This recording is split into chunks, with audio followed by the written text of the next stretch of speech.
বাংলাদেশের ফুটবলে এখন চলছে আত্মবিশ্লেষণের সময়। দীর্ঘদিন ধরেই আন্তর্জাতিক ম্যাচে বাংলাদেশের পারফরমেন্স নিয়ে সমর্থকদের মধ্যে হতাশা বিরাজ করছে।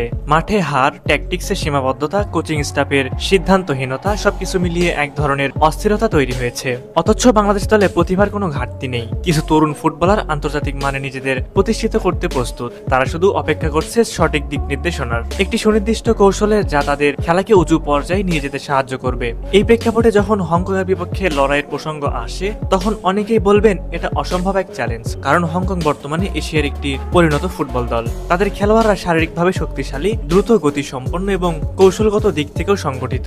এখানে বড় দলকেও হারানো যায় যদি ছোট দলটি সঠিকভাবে পরিকল্পনা করে এগোয়। বাংলাদেশের পক্ষে হংকংকে বড় ব্যবধানে হারানো সম্ভব, তবে তার জন্য দরকার নিখুঁত কৌশল, মানসিক দৃঢ়তা এবং সর্বোচ্চ পারফরমেন্স। দুর্ভাগ্যজনকভাবে এখানে এসে বারবার ধাক্কা খাচ্ছে বাংলাদেশ, কারণ দলের বর্তমান কোচ হাবিয়ার কাবরেরার ট্যাকটিক্যাল দুর্বলতা এবং ভুল সিদ্ধান্ত নেওয়ার প্রবণতা দলের উন্নয়নকে রীতিমতো বাধাগ্রস্ত করছে।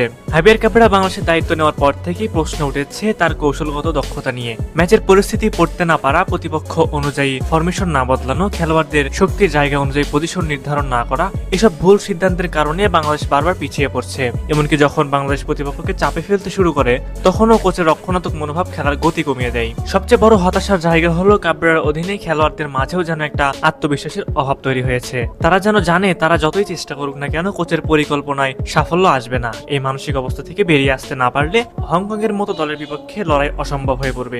এখন প্রশ্ন হলো হংকংকে হারাতে হলে কি করতে হবে। প্রথমত বাংলাদেশকে মাঠে নামতে হবে সাহসিকতা নিয়ে। প্রতিপক্ষকে বেশি শ্রদ্ধা দেখিয়ে খেলা শুরু করলে ম্যাচ হাতছাড়া হয়ে যাবে। বিশেষ করে মাঝমাঠে খেলার নিয়ন্ত্রণ করতে হবে আক্রমণাত্মক ভাবে। জামাল ভুঁইয়া, হামজা চৌধুরীর মতো খেলোয়াড়রা যদি একটানা পজিশন ধরে রাখতে পারেন, তাহলে প্রতিপক্ষের রক্ষণভাগে চাপ সৃষ্টি করা সম্ভব। দ্বিতীয়ত উইং দিয়ে আক্রমণের কৌশল রপ্ত করতে হবে। ফয়সাল আহমেদ ফাহিম কিংবা রাকিব হোসেন, তাদের ড্রিবলিং স্কিল হংকং এর রক্ষণভাগে দুর্বলতা তৈরি করতে পারে।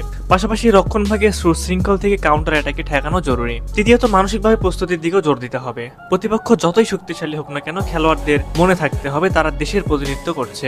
এই আত্মমর্যাদা থেকে জন্ম নেয় আত্মবিশ্বাস, আর আত্মবিশ্বাস থেকে জন্ম নেয় অবিশ্বাস্য সব জয়। হংকংকে হারানো অসম্ভব নয়, বরং এই ম্যাচ হতে পারে বাংলাদেশের ফুটবল ইতিহাসের একটি টার্নিং পয়েন্ট। তবে তার জন্য দরকার আত্মবিশ্বাস, সঠিক কৌশল ও সাহসী সিদ্ধান্ত। সবশেষে বলতে হয়, শক্তি দিয়ে নয়, পরিকল্পনা ও বিশ্বাস দিয়ে জয় ছিনিয়ে আনতে হবে। যদি বাংলাদেশ দল এই সত্যটা উপলব্ধি করতে পারেন এবং হেড কোচ হাবিয়ার কাবরেরা সাহস নিয়ে খেলোয়াড়দের স্বাধীনভাবে খেলাতে পারেন, তবে ঘরের মাঠে হংকংকে হারানোর সম্ভাবনা নয়, এটি একটি বাস্তব হয়ে উঠতে পারে।